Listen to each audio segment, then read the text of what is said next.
trouble, eh? In trouble. Bravo. Oh, here we are. Look at this. Another sellout crowd. What? Hey, how impressive is that? Thank you, everybody, for coming along this evening. Awesome stuff. Now, I just need to check, are these the right seats for the right people? This is the Koru Lounge. Have you presented your card? So there is a Maria Ward. Is she here?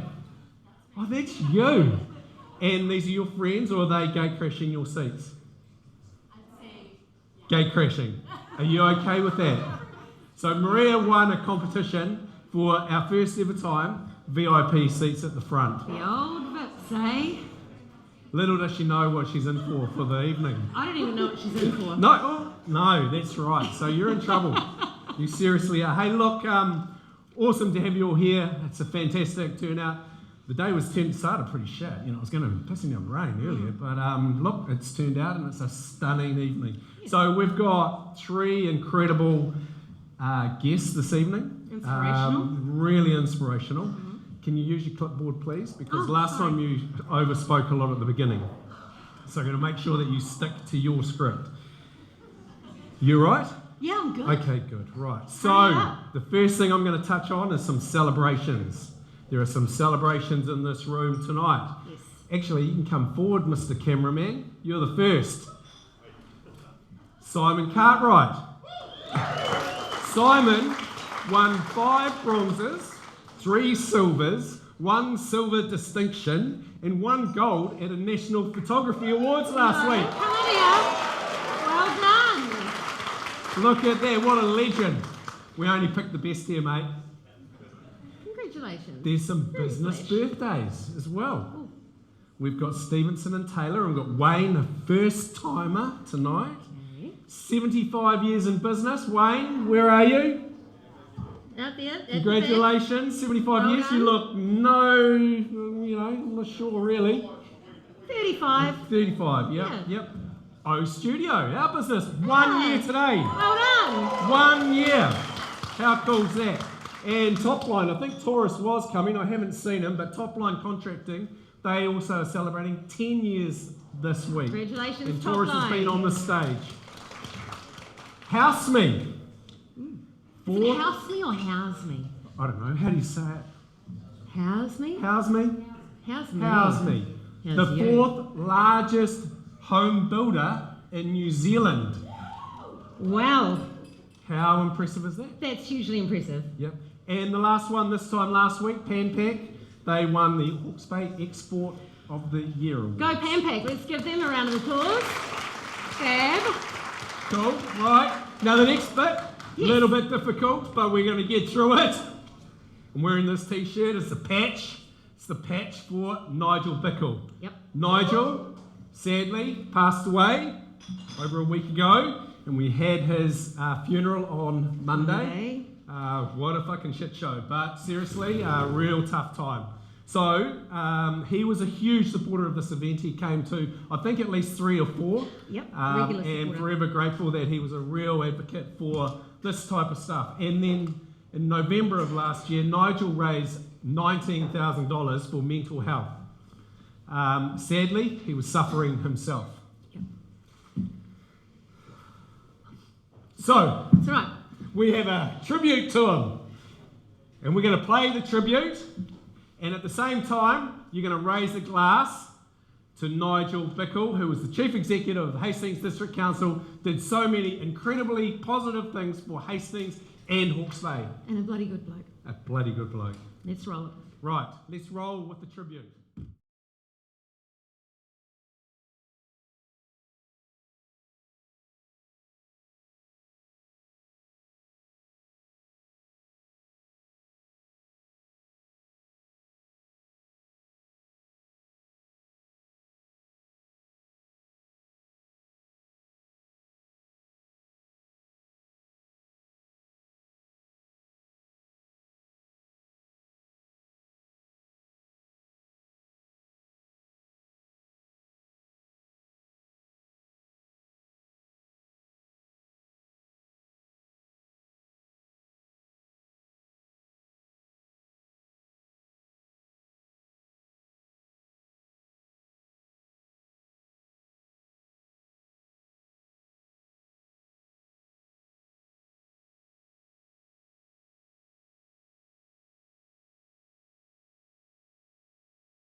Kaha, Nigel. Te kaha Nigel, mo noira. Right, the next part we usually have is called the 5-minute pitch. Yes. And we're changing it up. We've brought in a special guest, Tyson, to come and have a bit of a convo, first and foremost. And then we've got a charity auction for a couple of items, all right? So we're going to get through that, and then we're into the evening itself. So, Tyson, please come forward, mate, Come on for up. Mates for Life. First and foremost, just wanted to honour this guy that was up on the screen. Again, he was a huge advocate for the mahi that we do. Second of all, I really want to honour this man here, Neil. He mentioned it while he was up here on the stage. A few things happen in this space. Connection, community, and conversations. And that's what we're all about in Mates for Life, is having conversations. So if you've got a glass, can I get you just to raise your glass? I just want to share something with you. Right, probably from this speaker here, back this way, keep your glasses up. I want you to drop your glasses. Recent statistics show that 64% of our nation last year went through some form of distress, severe distress. Now, if we don't deal with that distress, I need from about the Sothebys side here, back this way, to just drop your glasses. This stat here, close to 31 people.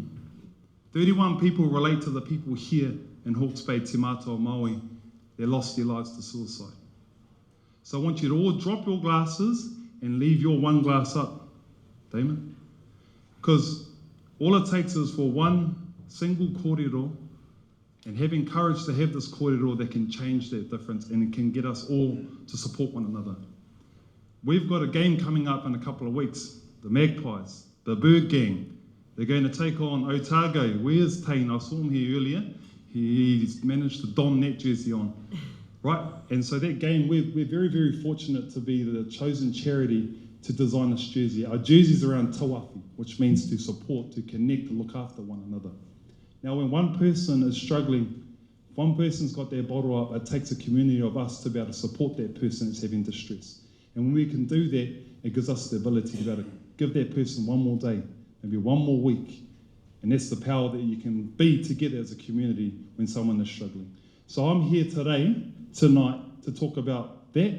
Get behind the boys on September the 4th, Friday, September the 4th. We're going to have this jersey here. It's tauahi, it's all around that. It's connection. It's the first time that the Magpies have ever chosen a charity around mental health. And we're very, very grateful, and we want to honour that organisation for choosing us and partnering with us and being the first mental health organisation to receive those funds. But also, I want to talk about, raise your hands if you've actually had our program come into your organisation. So I could talk all day about how amazing it is, because it aligns with my purpose. There's only two things that I do in life, to love God and to love people. And what better way to be able to do that, to shine a bit of light, so to speak, into dark areas when people are facing that. So I could talk about everything amazing that we do, but each person that put their hand up that's engaged in our organisation, I've got one challenge or one whittle for you guys. Your goal is to be able to share with the rest of the organisations that haven't embraced our kaupapa, and really just challenge them, but also empower them and encourage them to make that step and give us the ability to be able to empower at least one person at an organisation that may be able to recognise someone having distress. Because that's all our belief is in Mates for Life. We've got one belief, that everyone can help prevent suicide if you can do two things. One, know how to recognise the signs and symptoms, and two, how to respond. Now, responding doesn't mean you have to be the ones that have that courageous conversation. Responding can look like, I don't have that capacity, but I can find someone that can step into that space. So that's all I wanted to share today. And I challenge you, Sand, all these amazing people, Bevan, that have gone on this program, please be the advocate for the mahi that we do and help us to make more of an impact in our community, to support one another and to love one another. Ora e tēnā te mihi kia koutou. Kia ora.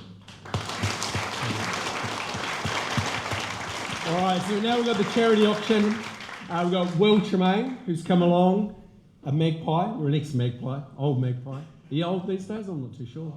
Eh? Yeah, well, you know. You did lose a club, you lost the club final a couple of weeks ago. And he wore a suit, which I've told everybody never wear a suit at one of these events. But anyway, Will is the auctioneer. He's the next generation of type of leaders that we need in Hawke's Bay. So it's really important for this type of event. What we've always tried to focus on is getting younger people along. And so I hope you can champion that and make sure we get those younger audiences to these types of events so they can connect. And so we've got a couple of auction items. I need a couple of spotters. Ants, where are you? Mates for Life, come here, mate. Can you be a spotter? And Hayden from Mates for Life as well. We've got 2 awesome items. You want to talk through those? We're going to start with, Tyson's... Wait, Damon, you asked him to talk through those. Yes, okay, sorry. Right, well, he did. Okay, you go. Let the man talk. Oh, you need to come up here. Well, yeah. Can you hear me? Can I speak without a microphone or anyone? Microphone. Just microphone, fine. So thanks for having me. Obviously, hard to hide that I'm not from Sothebys, but here representing the sister brand and a pleasure to be here. I told Fraser I'd throw them under the bus. But, great to be here. Thanks for having me. A pleasure to be involved in, auctioning off this taonga and, raising money for a wonderful cause. Obviously, that's what Hawke's Bay Rugby has been doing over the last 4 or 5 years. I think it started in Hawke's Bay, the idea of the charity jersey, and so awesome to be partnering with Mates for Life as our first auction item tonight. Is this the first one that's being auctioned this year? Yeah, it is the first one that has been auctioned anywhere. It will be signed as well by the entire team. Wicked. So a great auction item to get us started. Looking for opening bids or offers. Perhaps $200 to get us underway. Who's got $200? $200 on the back, looking for 3 and 4 down the back there. 400, where do we see 5? At $400 down the back, 5 to his right. 500 there I have. Looking back over to you, sir, do I see 600? At 500 down the back, first call. Second time at $500, looking back, 600 I have. Do I see a 7 at the back there, sir? 600, 7 I have. 700 back against you, sir, do I see 8? Perhaps slightly shorter, 750, can I say? 750 it is. At 750, sir, 800. 750 first time. Bad. 800. 800 I have back against you, sir. 850 or perhaps takes me through that 1,000. 850 I have. The $1,000 is looming. 850. I'm getting mixed up with my properties there. At 850 and 900, do we say $1,000? At 800 and $900 over here, first call. Second time at $900. Third and final, last chance, sir. Bad. Bad, 950. 950 back against you, taking over that $1,000, sir. At $950 and 1,000 on the nod. $1,000 back against you, sir. 1,050. 1,200. We have 1,200. Great bidding there, sir. Love your work. 1,200. Maybe that's the last. Do I see 1,250? Yeah. 1 and a quarter. $1,250. $200. First call. Second time. Third and final. All done. Going. Sold. Thank you. Thank you. Well done, Daniel. Cheers for that. Thanks, right, Daniel. the next one, Tane. This jersey has a close connection to Tane Randall. So, Tane, can you please come up here? Maybe create a little bit more influence around this jersey. I used to work for the Auckland Blues, and it was in 1999 that I sold this jersey and got it signed by all of the All Blacks at the time. Tane's on there. He was the captain. And so, yeah, it has a real meaning. It was the first ever jersey in the Adidas kit. Is that right? Let him talk, Damon. Honestly. Thanks, Damon. So Tyler, that's yours, isn't it? Yeah. Yeah, It's very been nice. sitting on my floor. That's how much That's I rate you. Yeah, very. That jersey, up until 1998, the All Blacks were sponsored by Steinlager, the name on the side of the All Blacks. Great sponsor. In 1999, for the first time, All Blacks had a new sponsor, Adidas. First time they've been commercially sponsored by an overseas company. Great sponsorships, and they're still going now, still going very strong. What was really interesting about this jersey is that up until with the Steinlager ones, Canterbury, it seemed like they just, whatever they couldn't sell, they'd use as plain jerseys. And of course, if they're 3XL or 4XL, they're just big square things. And before test matches, came with long sleeves. So if you didn't want to play with long sleeves, you actually got scissors out and you'd cut your sleeves off. You'd use the physio scissors. So if you go back into the early 90s or early 80s or whatever else, some people would have the scissor jobs was very crooked or whatever else. Or guys, the props, Olo Brown, when he's in a scrum, didn't want the opposition to be grabbing his shirt. Where the advent of professionalism, supposedly training very well, they realised that All Blacks, rugby players, had a V shape. Woof. Not you. Well, so there we are now. But it's also, that led to the end of a lot of rugby careers because all of a sudden people couldn't fit the jerseys. But anyway, this is the first one for the 1999 edition. I've got a question for you. What was the score in that test? It was played in Dunedin in 1999 in July 10, I think it was. Yeah, July 10. What was the score? It was a sunny day in Dunedin. The Springboks got 0. Yes. I can't remember what we got. 28. Right. All right, let's kick into the auction. Stick around because we're going to get a photo with whoever purchases it. Fantastic start, team. Remember who we're bidding for. Mates for Life, raising money here. Who gets us underway? Fantastic bidding there. $500, can I say? At 500, looking for 750. 500 here and 750 I have. Who takes us over 1,000 nice and quick? $1,000 there and 1,250, can I say? On the shake of their head. $1,000 here. Who's got 1,100, let's say? Let's drop that down. Looking for 1,100. 1,100 down here, back against you, sir. 1,200. 1,100 down here, first call. Second time, $1,100. Third and final call. Nod on the 12. Oh, it's 12 on. and 13. And 13 I have. Can I take that bid, man? At 1,300 back against you, sir, and down here. Looking for 14. At 1,300, first call. Second time at 1,300. Can we shorten the stride down the back? 14. At 1,400 I have back against you, ma'am. 1,500 or 500 on the rise. 1,450. 1,450 and 1,500, can I say? 1,450, 1,500 on the nod. What do we say, ma'am? 1,550. 1,550, she goes there, back against you, sir, 1,600. 1,600 on the nod, first call, 1,650. 1,650 back against you, sir. 1,650 down here, first time. Twice, third and final time, 1,650. Going. Well done. Awesome stuff. Bob, can you come and grab a photo, mate? Can we get your trophy photo with Tane? Thanks, mate. Cheers, Will. Really appreciate that. Okay, just a couple of things I've forgotten. Housekeeping. Amazing, thank you. Toilets are Oh, just awesome. off to my right. Your left, Thank if you you need so to go to the much. bathroom. There are the 2 bars. We are going to kick through with the rest of the night. Yes. All right. Do you want me to grab that? I can grab it.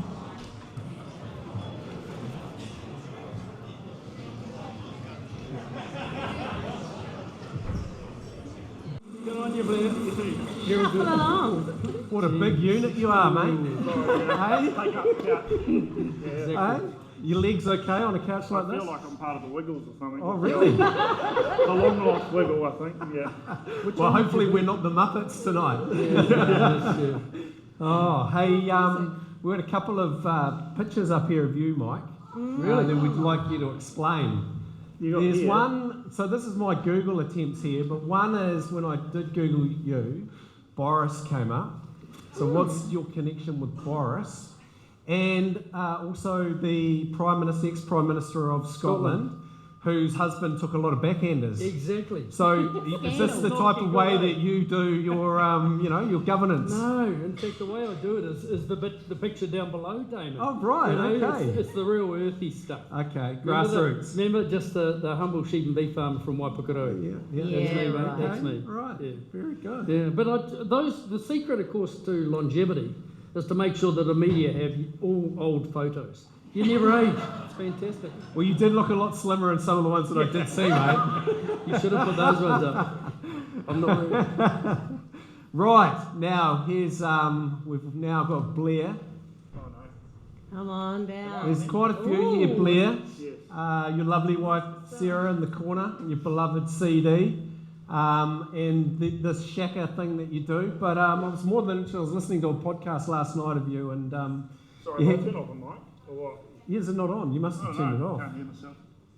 Sorry. I think we can hear you. Okay, cool. Sorry. Oh, there you There you go. go. Oh, You hold there's your- so your I was a little bit worried about you coming down those stairs because you've been a little bit accident prone of late. You know, you've hurt your shoulder playing cricket for New Zealand, and then you got knocked out in your last Test match against England, which the Black Caps won, awesome. But you were in a dark bedroom for a couple of days, recovering from a knock from Jofra Archer. yeah, concussion for the second time actually, 145 kilometres to the head.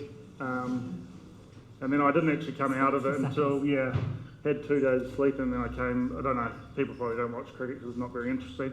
But anyway, Ben Stokes, really good player from England, ended up retiring on the day I came back. So it was all a bit overwhelming really, but Did you party like he did? No, because I was concussed, I had a few orange juices on it. I was done, but no, it was a good party nonetheless for the guys. Yeah, cool. Awesome. What Right. happened with the mow? Like, the mow's good. Yeah, it's pretty speedy.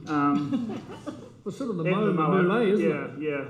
Yeah. No, actually, we'll probably get into it later, but my wife unfortunately had cancer, so I shaved the nut, and ever since then I've been like this. So, yeah, I think might get permission now. She's in remission, so I might get the mullet back in the mow. So. Good. All right, we're going to roll on our next guest. Emma?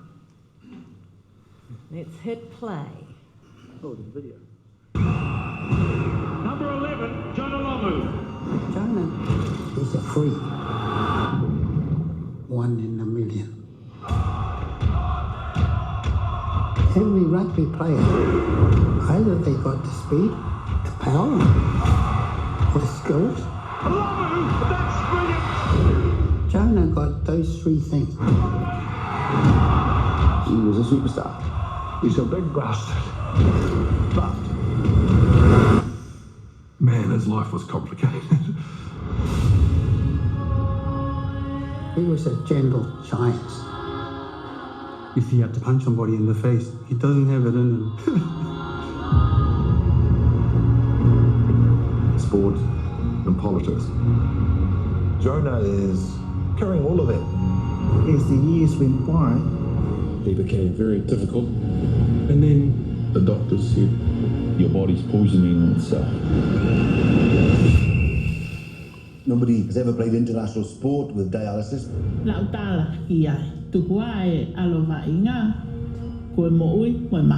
The pressure of still needing to hold his status, but also hold his family together.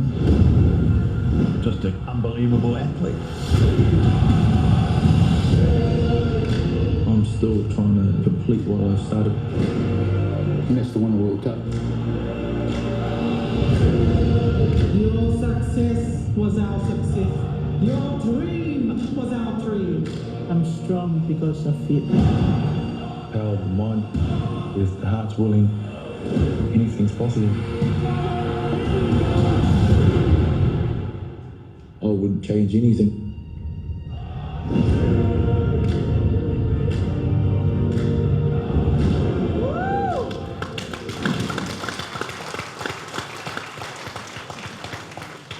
What's the feedback been like so far, Emma? Oh, pretty amazing. And when can we see it? On 3rd of September, so it's open for Father's Day weekend. So we're all going to buy tickets. We're all going to keep our eyes on the box office. Yeah. Amazing. Yeah, it's going pretty well. That's so cool. And you went over to the islands for the premiere? Went to Tonga. Yep. And as Lomu really is a gift from Tonga to the world, we wanted to give the film back to Tonga. And so we had over 8,000 people watch the documentary, which I imagine might be a first time in the world or something like that actually happening, but it was pretty phenomenal. And the Prince of Tonga came, and he was a little bit late, and no one's allowed to go and travel in front of him, so they all had to come in behind, and it was gridlocked. So people just pulled over in their cars, got out, and they just either walked to the stadium or up behind the hill, and it was just a sea of people. It was unbelievable. It's magical. It was extraordinary. That is magical. All right. Right, so for those that are first-time guests here tonight, 9 rounds of questions. We try to fly through them as quickly as we can. It just depends on how deep we go in some of the responses, but we will keep the evening flowing. So the first one, this is for you, Mike. Just give us a quick rundown of your farming background, mate, and how you moved beyond the farm into company directorships and stuff. Yeah, thanks, Damon. And look, 35 years of farming down just out of Wapakaro, and we love it down there. Int.Workspaces has been really good to us as a family, and it's just been a natural evolution, I guess. I've never really seen farming as being any different to being in any other business. It's farming and agriculture, growing things. It teaches you a lot of stuff, around, resilience and financials, coping with adversity, the weather conditions that can come away, markets, foreign exchange rates. So it sort of teaches you a lot of skills about business, and I've just had a natural evolution into the governance of business, but I've been very focused on staying in agribusiness, so I haven't gone outside of my gate at all. So I think that's sort of where I belong, and that's where I've stayed. So tell me, what you've been special agricultural trading, it sounds like it's real fancy, pretty fancy, mate. Yeah. What can you just explain what that actually is? Yeah, well, that was the New Zealand Special Agricultural Trading Boys, a position that's created by the government to advocate for farmers and growers in New Zealand. We find in New Zealand, New Zealand is so highly regarded around the world. People want to know what are the secrets to our success and how can we actually, work with them to help their industries as well. And so this position was created to basically to go and travel into the world, to work with other farmers and growers, to educate them about why New Zealand should be seen as a partner and not a competitor. Why our products are the best products in the world, as opposed to, some of the myths out there that say that we're some of the worst.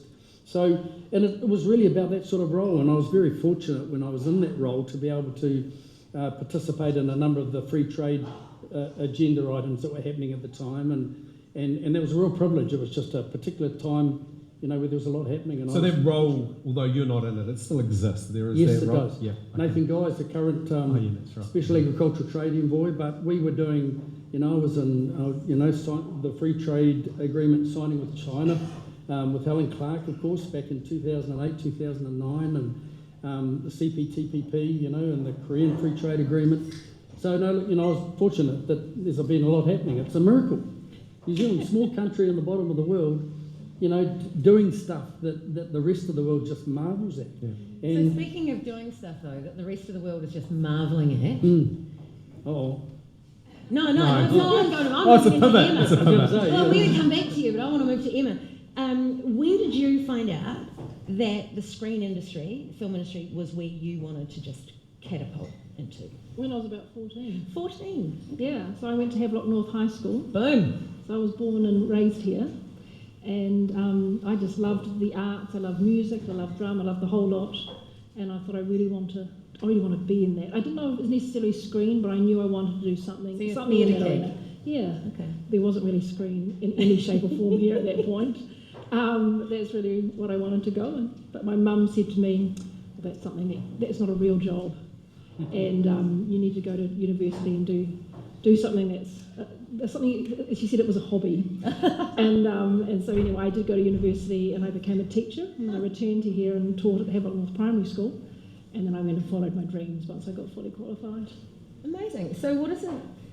So you do that. You become a producer. What is a producer? Like, what do you actually do? And what was the first? What's the first real job? Quote your mum. Well, you sort of work your way up. You don't instantly become that because it's very hierarchical, and the producer is at the top of the tree, and they are the ones that they essentially own the product. And so it starts with them. They are the ones that will choose which projects they will take on, and their role is really multifaceted. So you work through the development process and getting the script ready. Then you have to work in putting all the cast together, and if you're looking at international cast, that's really hard to attach those high-level casts. You're also looking at financing. Then you have to be able to manage and run a shoot and bring hundreds of people together as contractors. So it's every time you feel like you're starting a new business, every single project that comes along. Then you have to understand post-production, the high tech that goes with it, and then you have to be brilliant at marketing and delivery. And then you have to look after the film as it continues on, which normally goes for about 25 years. It's just eye-watering. So it's a 20. So each project has a 25-year life. Potentially, yeah. Goes for a long time. Amazing. So Blair, career as a fast bowler. Yeah, I was going to say I'm only a cricketer, so. Yeah, no, you're not. You sling coffees, mate. Yeah. Sorry. Yes. Yes. So you're a tall guy now. Was a fast bowler what you wanted to be growing up? I always wanted to be a cricketer or a rugby player, but I was obviously tall, and after 15 when I was in Australia, I just wanted to be more like the Australian cricketers because they were pretty impressive back then. But sort of my career has been a weird story, but always wanted to be a. So touch on the weird, because you are born and bred here or have lived here, but in your teenage years you actually moved to Australia.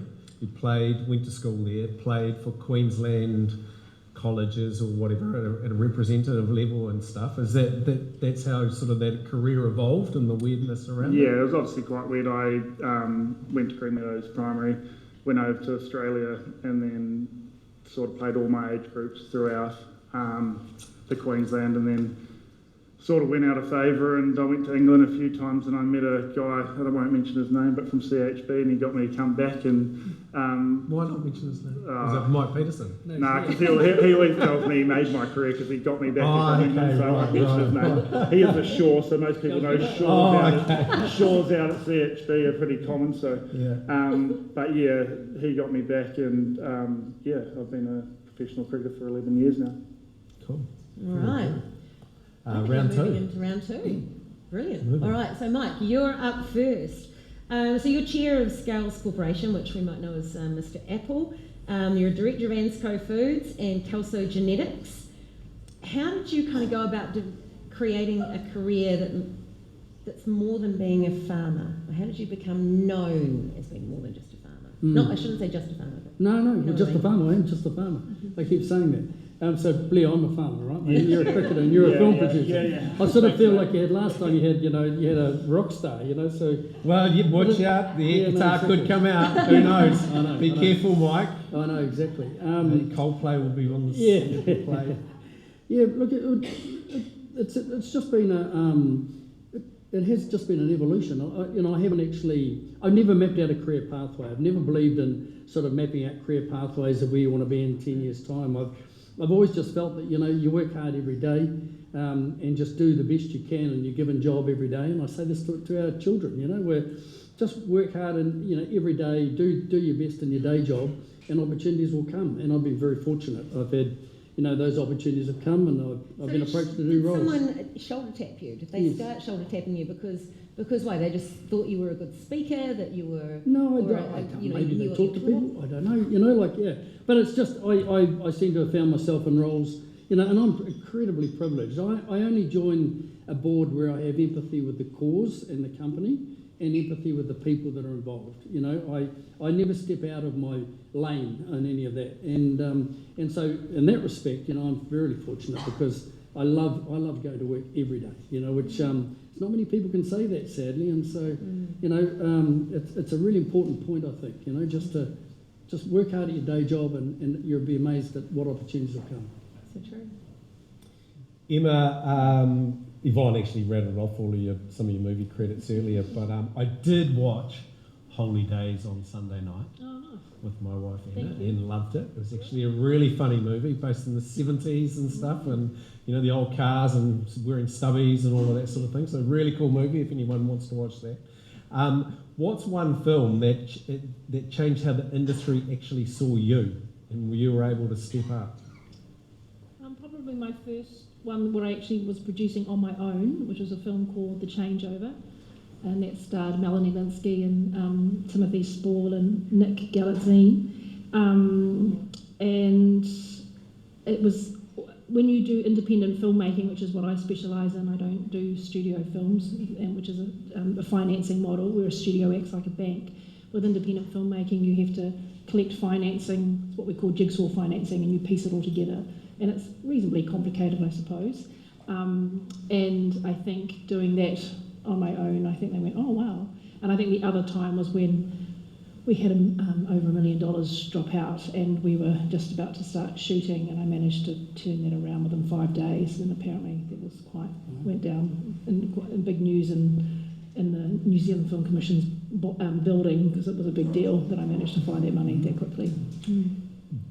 Was that movie, that first one, like, I'm trying to get out of here, is, you must look at each movie and go, that was great, or I could do that better, and things like that. Is that how you assess? I think everyone, I feel like, is a miracle. Pardon? I think every one of them is a miracle. It feels like everything is impossible in our industry, and then what you're trying to do is make the impossible possible. And so every one you achieve, you go, wow, I don't know how to pull that off. Is that role between the director and the producer, how critical? It's very critical. Yeah. The director is the creative head of the film, and so I essentially would hire a director, but also sometimes the director may come with the work, and it might be their idea, and so they might be a writer-director. So every project has its own little nuance and setup. So you have to sort of lean into every different one and how it sort of works. But yes, that relationship is very, very important. All right, Blair, you're up now. Thinking about your ambition, and your track. So since 2019, if I've got this right, you've played over 40 games for New Zealand across things like ODIs and tests and T20s. How hard is it to actually get chosen, to be selected for those matches? Yeah, I guess for me it's probably been harder to continue to get selected. I always thought I was good enough to play for New Zealand, but it's that added pressure. I guess you don't know when you first dream, I want to be a black cap, and then all the pressures come on. Played in crazy places like India and in front of 100,000 people, and you probably don't think about that at the time, but yeah, it's been a massive work on, but always believe I could get there. Do you think you've had a single standout performance? Have you looked at those different formats, tests, ODIs, the T20s, is there one match that you just went, I was just on fire? Yeah, I think it was actually before I got dropped for 2.5 years. Way to bring yeah, it I didn't get a phone call, guys, so don't worry.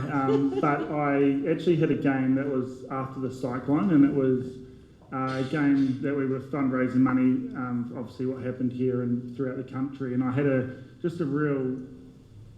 game that I didn't think about the pressures, and I just really enjoyed myself. And now I've got opportunity again. I sort of talked to my wife about it, and I just wanted to enjoy my cricket and not worry, because you'd go to bed at night and you'd be thinking, I can bowl to this guy and he's going to make me, hit me all around the ground. Again, I don't know if you guys know cricket, so don't worry about that. But embarrass me on national TV pretty much.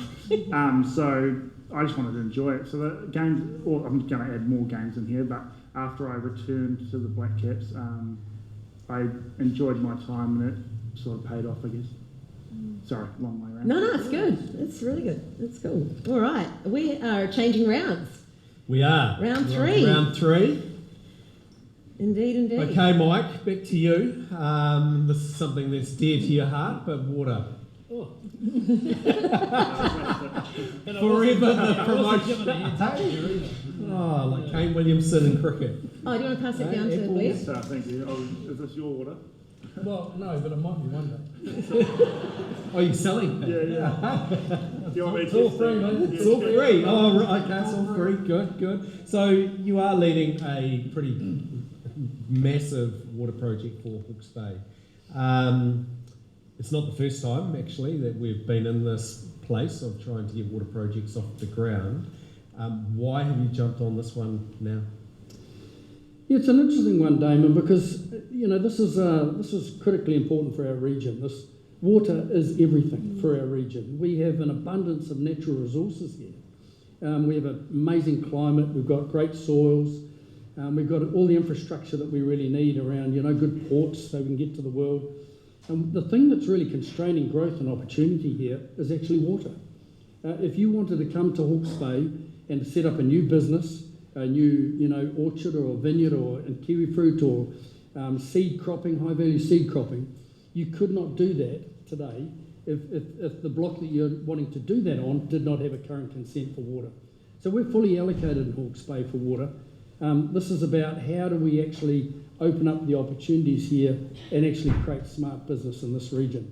And that will bring prosperity. And our good friend Nigel Bickle, sadly, who's not with us anymore, he understood just how important regional prosperity was for people and jobs and to actually, get themselves out I want of to touch on that. poverty trap and social we issues. had this a little bit further down. We're going to have to change tack a little bit later. You're going to have to change tack. I'm all good. You've actually I'm fucked sorted. things up. Okay. All right. So let's do it later. We'll do it later. You had a 2-minute pitch coming up around this, and you've actually just spun the whole thing. But Right, we'll change it. Let's go. you do touch on also, and we met last week around, it's not about the now, it's about, we've talked about the younger generation coming through and the opportunities for them. It is. It's about our children and grandchildren. What do we want to leave this region when we're no longer here? Because the only thing you leave this world are your kids and their kids. There's only I always say, there's only a handful of people in this world that will be truly remembered for what they did. But the only thing we're remembered for generally is the people that we leave behind. And that to me is what drives me. I just have so much ambition for this province and this region. And I just think we can do better. And one of the big constraints, in fact, the major constraint, on doing that today is water. We literally do not have enough water. How is it in a year we can have too much water on one day and not enough on the other? You know, I mean, it doesn't make sense to let that water flow to the sea without at least trying to capitalise on some of it, as well as being smarter with water, you know, more efficient with water, recycling water and all those other things we need to do. So, you know, Interesting, yeah, but I think we need to separate the water. We need to separate our quality drinking water from the water that we need for our industry. So we've got quality drinking water under the ground coming up. So we need to think about some tech when it comes to desal and things like that. Don't answer, please, because we're going to now. That's where my brain is going. Anyway, you've just stuffed things up. But anyway, it's Emma's turn now. I've got a really good question for Emma. This kind of goes back to challenges and things that are really, really tough. So the Lomu doco, it kind of carries real stakes. You know, he's a beloved, almost, dare I say, worshipped figure. He has a very involved family. There's a legacy that everyone, certainly in this country and certainly in Tonga, feels they have ownership of. They own a piece of. What's been the hardest part of making that documentary with the family in the room? What are some of the challenges with that? There were many challenges, like there are with every film, but particularly with documentary and particularly dealing with someone of that stature and his legacy, because he's no longer around to talk about it himself. And also when you talk about family, there are many people that make up a family, and there are a lot of rifts in that family, which were very challenging. And I sort of see the film as a bit of a love letter from a mother to her son, or from the son to his mother. And she's never had an opportunity to share his story or tell his story. So that's an interesting angle that we have. And we've also got access to footage that has never been seen before, because his younger brother John, I don't know how he managed to do it, but he had a camera, I think, through either the church or the school, and he videoed a lot of Jonah's early games and him at home. So we've got this really interesting footage of him as a younger man, which is really cool. But his third wife was very challenging.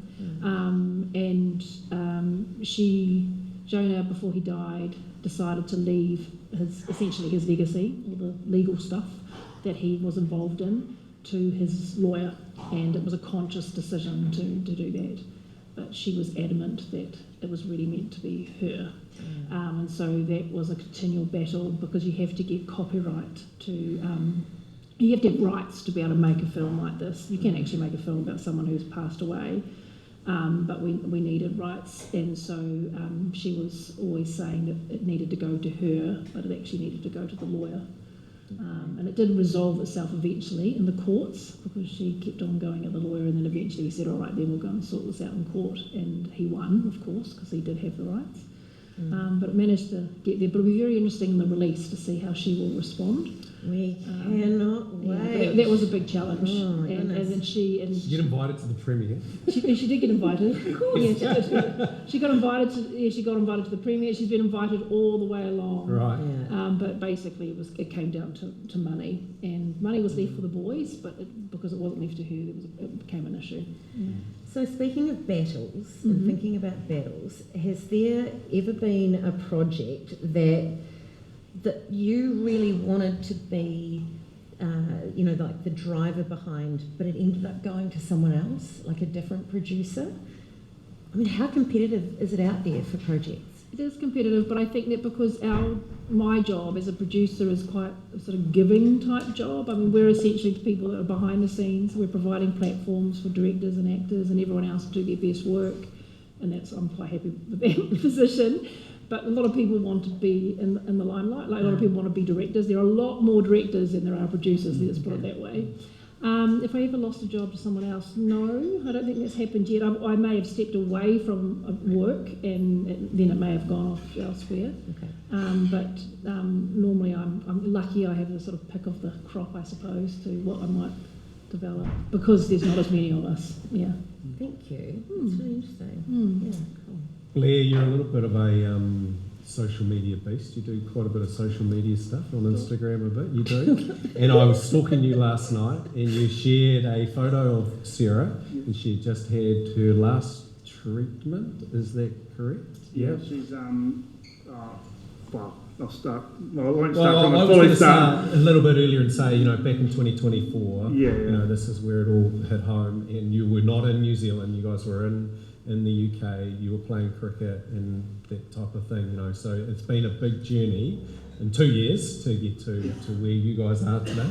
Yeah, it was her last chemo. She's looking at me in the front row, so I can't stuff this up. IV chemo at the Hastings Hospital, so taking chemo tablets until the end of the week, but end of the month, sorry. But we sort of started the whole thing. We were in Derbyshire, playing first time over there, playing county cricket, 8-month-year-old daughter, and then sort of the world started crashing down. We were stuck there, and luckily enough, Sarah's parents came over.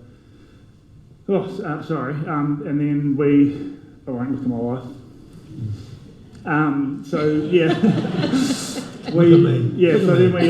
Luckily enough, I talked to the doctors in New Zealand, and we got a flight back to New Zealand and based ourselves out of Palmerston North. So they're pretty amazing there, and I sort of played cricket on the side, and I was willing to sort of give up cricket at that time, but she sort of said, go do it, just make sure you enjoy it, and that's sort of how, we've sort of got back into playing now with the Black Caps, just making sure that I'm really enjoying. Did your world feel like it was falling apart?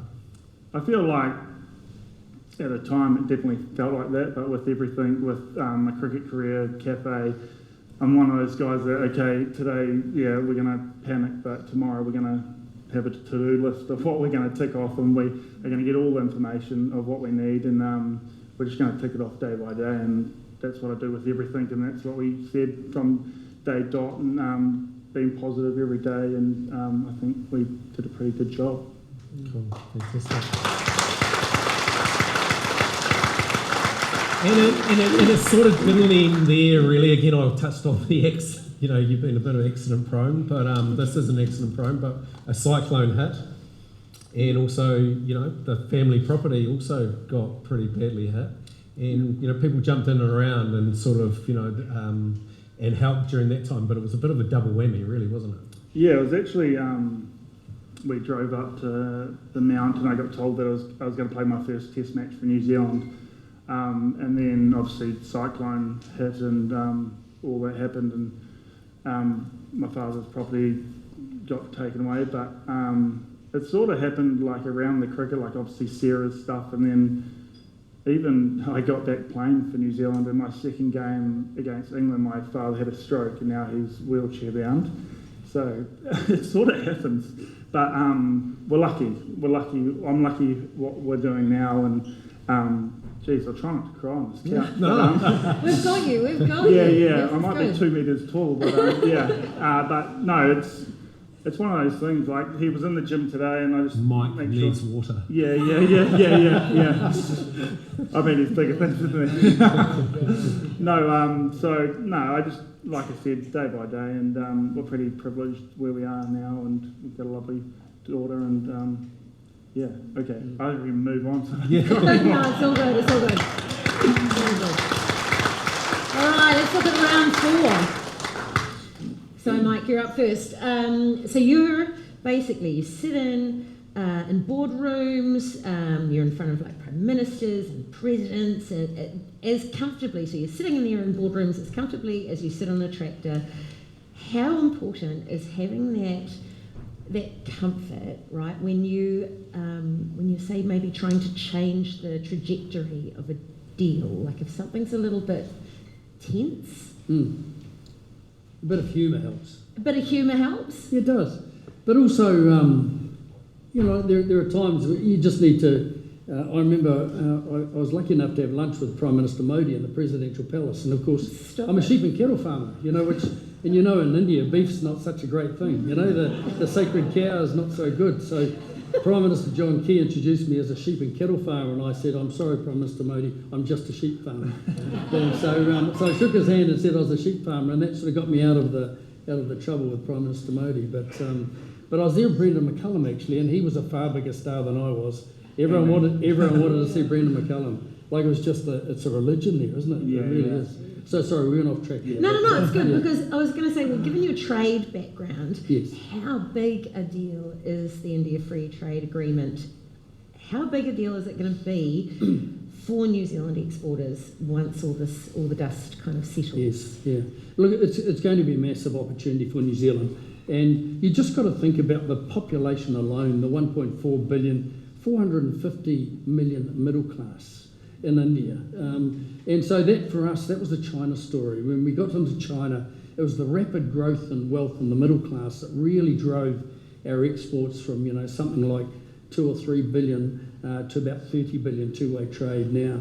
So India will be the same. It's not the same as China, and you can't just expect to turn the tap on and there'll be customers there. It's going to take a lot of time, a lot of relationship building, a lot of understanding exactly what the Indians are looking for.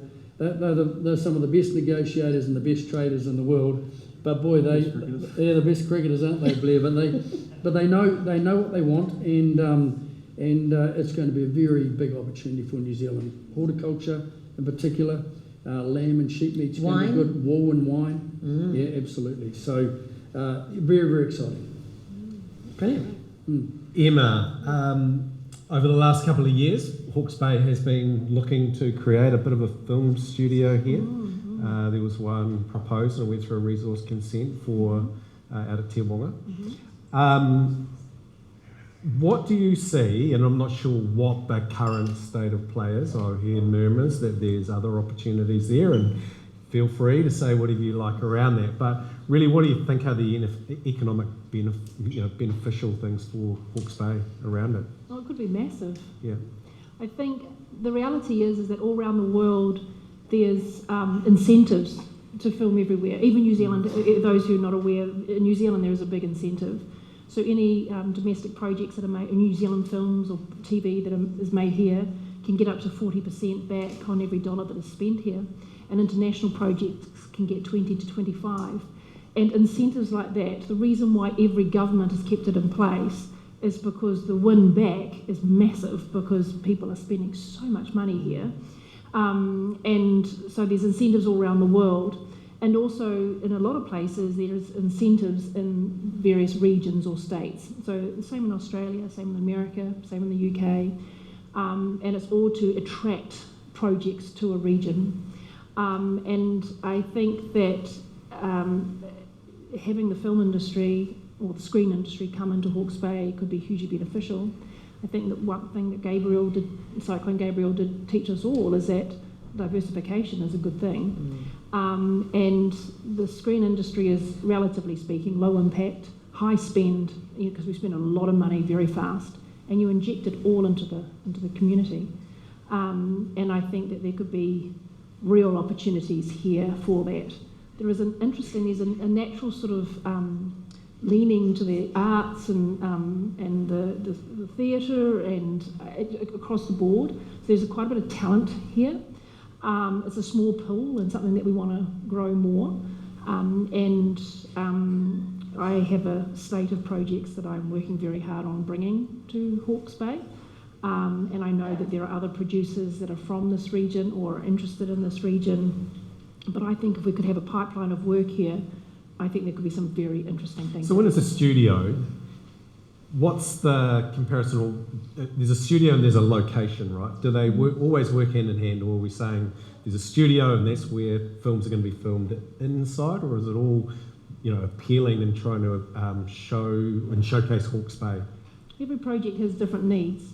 So some projects might just be entirely location based. Often I will work like that, but not always. And then sometimes you'll need a project that is entirely set in a studio, and sometimes it's a mixture. So it just depends what the requirements are at the time. And the studio that was going to be out at Te Wonga, it isn't anymore, but it is still in train, and they're working on securing another site. I don't want to say too much about it, but let's just say... There's a few real estate agents in the room from Sothebys. They'll be wanting to know, and then out there scouting. But it's definitely in train, let's just say that. Right, okay. And the studio is very important, but it's not the only thing. Our dollar is important. Having a low dollar is actually good for us, for money coming in, obviously. Having the rebate system is very, very important, and thank goodness the government continues to, whoever's in charge of the country has always been continually supporting the rebate. It would be amazing if we could have an incentive system here in Hawke's Bay. We're actually looking at setting up a Hawke's Bay screen fund that is a philanthropic investment. It will be an equity investment, but rather the equity coming back to the investors, it would reinvest into the fund. So therefore, and that would be an attraction fund, because sometimes in filmmaking you just need that last $100,000 just to fill that last little piece into your finance plan. And that's what this could do. And so when producers are looking at different regions to film in, they would choose Hawke's Bay over somewhere else just because of that bit of money. So, and also having fabulous locations, having a studio, having great crew, because we've also established a screen training education program here in Hawke's Bay. It was rolled out in Christchurch initially, but was because we had the money and it was meant to be done here, but the government we had a change of government and they wanted it to be spent more urgently, so we ended up doing it on a project in Christchurch. But now it's just being backed by Netflix and New Zealand On Air, and so that's being rolled out, and it's all been born out of Hawke's Bay. And I just want to shout out to Daniel Betty, because he's amazing. Dan Betty. So we work very closely with Dan, and so Dan wears many hats and is incredibly talented, and is across everything that we're doing. But anyone who's enthusiastic about putting money into the Hawke's Bay Screen Fund, we would really love to hear from you, because we think that could be the difference. Charity auctions, millions. Well, it can attract millions in, for like we need to go deep into this. Well, you get it for $100,000, you could have millions of dollars coming into the region and spent like that, So it's an interesting concept. So people who are interested in that kind of investment, we'd love to talk to you. She'll be at the back of the room at the end of tonight. Blair, you're up. You've captained the Central Stags. You've been named their Player of the Year more than once. For you, how has performance in sport and leadership, all of that stuff, prepared you to go into business and entrepreneurship? I'll get off my chest. I've never captained the Stags, but I wanted to leave that in there. That's me. That's my Damon, tell me. I was like, I look way more important now. So, Thanks, I think Damon. all research. Now I look like I'm a having to dick. pass the buck. No, I think I am a leader in that anyway. But taking into business, like I said before, it's just sort of my personality of like getting things done. And probably everyone that started a business, like you don't know a lot at the start, and when you've done it, you understand a lot more. And luckily enough, New Zealand Cricket Players Association got me involved with a guy that just would be my teacher and sort of gave me the questions each week, and I couldn't believe how many things I had to do. So it was like being back at school on steroids. But no, it was awesome. And now looking back 7 years, it's cool to see, really. So having that mentorship was I really important. don't think I would have got off the ground without it, to be honest. So what's one decision that you've had to make, and this is kind of a little bit of a bringing it, not down slightly, but bringing it into a kind of reality situation. What's one decision that you've had to make at 13th Stag because of the economic climate, how things have sort of changed quite radically over the last I think we year? sort of, I was always in hospitality. I had a coffee trailer when I was 21, and then went back and managed Mr. D's. And I loved coffee, but then starting a proper cafe with a kitchen, and hope there's no chefs in here, but crazy chefs and stuff like that. I think we had COVID straight away, and you sort of just learnt to, keep the ball rolling, making sure you're making changes all the time. And it's been 7 years of cyclones, COVID, like all these different things, fuel now, and probably hospitality sees that hit straight away, especially in cafes, because everyone believes, they've got a coffee machine at home. I bet 80% of these people have coffee machines at home. They all think they can make a good coffee, which you probably can, but not as good as yours. So I think we get a lot of criticism, especially in hospitality, especially in the cafe, because anyone can cook eggs and make coffee. So we do see it, and it has been tough, but you just have to make sure you unfortunately, rolling, making sure your prices are right, and talking to you, all the boring things, but talking to your retailers. But yeah. You've always got a really enthusiastic team though. So whenever I go into 13th Stag, if anyone hasn't been there, it's the cafe in the sports park. Amazing breakfasts, right? So they do this incredible. I love the cream mushrooms, but I take the toast out and put on a hash brown. So great. Wait, And can we egg do that on again? top. Just get my wife to video this so we can put it on social media. So great. Love the mushrooms, the egg on the hash brown. Thank you. Yes. I've got Love that on that. tape. Thank you. We're on that next round. Water plug, yeah. So this is usually the fun and fast round, and Mike, we were going to really throw you under the bridge or the water and stuff, but you've actually just, you've done your spiel, so I'm changing it up a little bit. Okay. And I'm hoping it works, because we were going to actually talk, you're going to sell your vision for water. But actually, what I'm going to do is I'm going to change this to Emma, because there was one for you as well. So we're going to get a little bit of Hollywood on it. And so, Emma, this is your Brad Pitt. You remember I'm behind the Yeah, no, but this is your Brad Pitt. Okay, hello, Brad. Okay, Brad, this is Brad Pitt.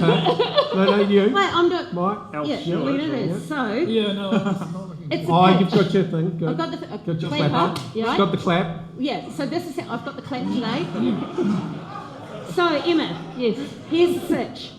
You're producing a blockbuster in Hawke's Bay. Brad Pitt is on your radar as the anchor star. How would you convince him?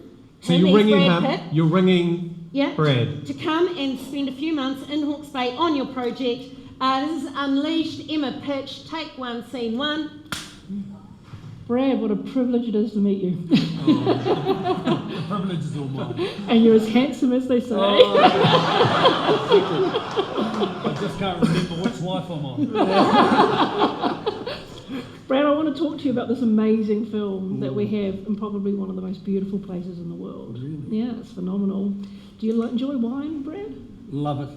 Wow, this is the region to come, and it's recently one of the top regions in the world for its wine, and it has got the most spectacular climate, better than LA. LA's just too hot and it's drying, a bit disgusting, but I tell you what, Hawke's Bay is where it's at. Now you remember Benedict Cumberbatch, of course, right? Of course. Yeah, from Doctor Strange. Well, Benedict came here. Yeah, and he stayed out by. Fantastic. We're surrounded by beaches here. You went surfing. He did. Where would I stay? Well, there's so much beautiful accommodation, luxury accommodation, Fantastic. some of the best accommodation in the world. And they say that there are more rich people here and they just hide away in the corners so you don't know about it. Oh, But they've got that's these so good. beautiful properties. Geez, who will I mix with if I don't know they're rich? And there's amazing town. And there's a double city here. And there's Napier that's got this amazing 1930s Art Deco. Yeah, and Hastings is spectacular. Fantastic. It's great. And then And there's- the women are gorgeous. Yeah. Hastings has an awesome event. I'm It's a done. great event. Yeah, are you in? I'm in. You're in? Right, well done. You're in. Right, Blair, it's your turn. Oh, no. And you're alone. You're all alone on this one. Brad No. You're not Brad, you're Blair. I want Brad You're Pitt in Blair. my. And for you, mate, you've been in Australia, you've played a lot in Australia. Australia are the greatest sledges in cricket. I want you to give a couple of those sledges to the audience, please. Blair Tickner, sledging scene. Yeah. Take one. When I was young. Oh, no, you got to stand up. Oh, no. You're It right used on to- that. it used Don't to- fall. Be Sorry. careful. Do It not used to fall be, off. you got more misses than Shane Warne. Sorry. That Are used you, to be a good can you one. repeat that one? You got more misses than Shane Warne. Okay, yeah. No, I just tend to swear at people, unfortunately. Do it. I won't swear at my wife, but no, I don't have much I can for tell you you. if you can swear. I don't have much for you, sorry, other than my pants riding up. Now, when you do the sledge, Yes. you then... I'm going to sit down. No, you can't. You've got to pretend... Like in the weird you've got to view here. pretend that you've bowled, and then you I'll do do your better. and then you do your shaka, please. But look, I would after say, Let me put your pants down. Brad. Is this acting? Is that how you hold it? That's If how she you was hold from it. Canterbury, I'd call her a fucking F&C and get out of here. I've been called worse. Yeah, sorry. Usually we have stump mics, so you sort of Okay. do yourself away there from there. Have you got a few stacked up for if you make the test team at the MCG? No, they'll be giving so much to us, to be honest. It's been like, I've come back in to play for New Zealand, and coming from Australia, the way that they play is a lot more aggressive, but I sort of try to take that into my game. So it's Neil Wagner, I guess, yes, but I sort of still try to give it back. So if I was in Australia, I think there'll be a bit of heat coming my way as well. Right, okay. Yeah. Round 6. Let's get into it. Right. So, Mike Petersen. Here we go. Now we're going to get a bit more grown up. Who taught you most about governance? Not from a textbook, but actually from a kind of a nudge, sort of, teach you how to do shit kind of situation. Jeepers, that's a tough question. But I've sort of been largely self-taught. And so there are a lot of people that have rubbed off on me, I guess, over the years. But and some of them, are really high-powered directors. But you actually learn a lot more, I think, from the people in the room. I always say that a board, it should be like a living room, dining room table. That's the way the conversation should be. It's really important to have, get the culture right around the board. You still have really robust discussions and debates. But at the end of the day, you've got to have, a board that's collegial, and you're all definitely, wanting to push in the same direction. So, I probably learned more from people who want to build team boards and actually work with managers. We don't have a hierarchy in any of our boards, and we've got people here from the companies we're in. I don't see that as the chair of Scales called Mr. Apple that I'm any more important than anyone on the ground. Is there one person though? Is there any one? No, I couldn't say one. Name? No, I couldn't name favourites? one. No favourites. I've just it's been a rolling. Who's the opposite then? Who's been a pain in the ass? Who's been an arsehole? Well, yeah, Come on, mate. Come on. I couldn't. You're in Hawke's Bay. Damon, yeah, I Come couldn't on. name that. No, there's no. I couldn't actually say that I've necessarily fallen out with anyone either. So look, it's just. I mean, for me, life's really simple. Life's about relationships, and I think if you can actually get on with people, you'll be successful in life. And so I generally try to get on with people rather than make enemies of people. So thinking about that, what's the advice that you'd give either a like a young Hawke's Bay farmer or a grower or an agri-business entrepreneur who is just kind of starting out, in their career? Any one little nugget of knowledge that you would? Oh, look, just the basics matter. Get things right. Act with integrity. Respect others. Listen to others' opinions. Be truthful. Work hard. All those sorts of things. All those old-fashioned beliefs. Because I'm on the wrong side of 60, so I'm the old man here. And but those old things still matter, and it's really important. And I think if you do that, and I often say to young people who come up to me sometimes and say they want to be a director of a company like you, and I say why? Because it actually pays the least.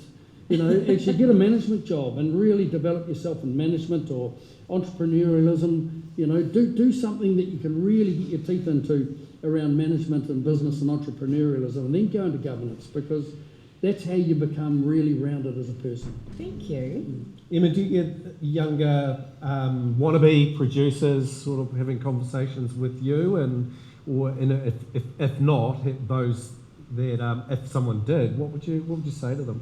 Yeah, I get a lot of people, not necessarily just producers, but people who may want to be in the industry or want to know how to move their career forward. I think it's really tough to get in there, and it can be a little bit cliquey, I suppose, because people tend to like to work with who they've worked with before, because there's a shorthand. So trying to break in can be very difficult. But I had a really tough time getting into the industry as well. So I've walked that walk. So I'm quite compassionate, I think, for people that are keen to get in. And I completely agree with you that get those basics right. And if you work with that. But I also think the other thing I would add, because it's so tough, that you're bound to fall over and get knocked down, but it's all about how fast you get back up again. I think that's really important, because it's a true test of tenacity and endurance, and you have to really, really want it, because I think people see, the red carpet and the famous actors, and there is that element to it, but it's a moment, and everything else. When you're standing on the hill at 4 a.m. in the morning and it's freezing not cold, romantic. then you go, what am I doing this for? and being paid minimum wage for it. So it's not all glamorous, but it can be a lot of fun and just an amazing community to be part of. Apart from Brad and Benedict, who's the biggest name that you've worked with? You would regard. Well, some different people have become very big over the time. I've been, I don't know. Probably Nick Galitzine is now very big. Maybe. Julian Dennison. Oh yeah, Julian Dennison. He's done great He's big in New Zealand. Mini driver. Yeah. And Miriam Margulies probably as well. Yeah, there's a range of people. But it's my husband who has really worked with the big stars because he does studio films. Yeah. So. So dish on your husband. Who's he worked with? He's worked with Scarlett Johansson. Well, he did Lord of the Rings, King Kong, Hobbit, Avatar. He's done all the very big films, and he's the one. He's the one. No, he's sick. He's sick. Brad, you after your next movie? I'm into this.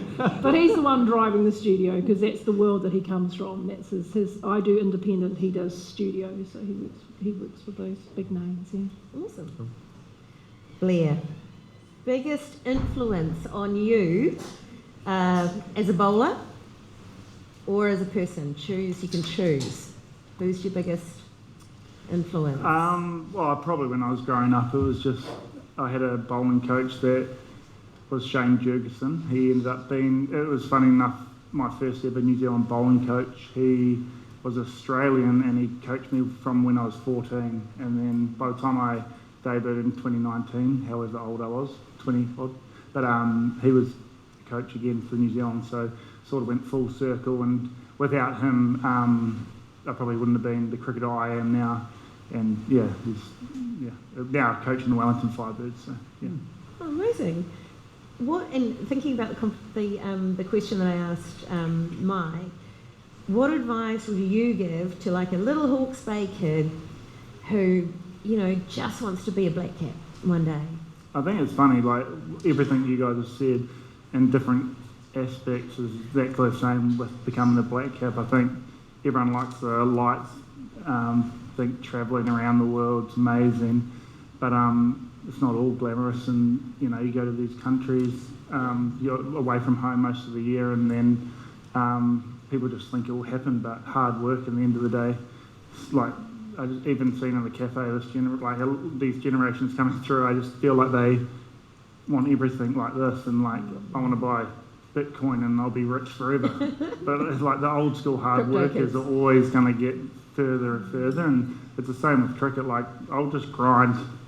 I don't care if anyone's watching. I'll just keep grinding and I'll get coffee there. Terminology. Yeah, sorry, yeah. And I have a coffee shop as well down the road. Yeah. But no, I'm happy to just work away when no one's watching and just work harder than everyone else, because I don't think I'm the most talented guy, but I know that out of all the New Zealand cricketers, I'd be in the top 1%, definitely. Hard workers, that grind. I know that I can control hard work. Hard work's free, so I can do that. Can I ask Blair a quick question? Of course you can. Blair, I wanted to know, when you were at school, when did you go, I really believe I could be at the top of New Zealand or top of the world or top of the game? So I'm going to change. I love Jonah. He was my favourite player, and I still shave my eyebrows. So do you put the 11 in there? It's just number one actually. Because I was coming to this, I started growing it over, but so I came out with that. I always had belief.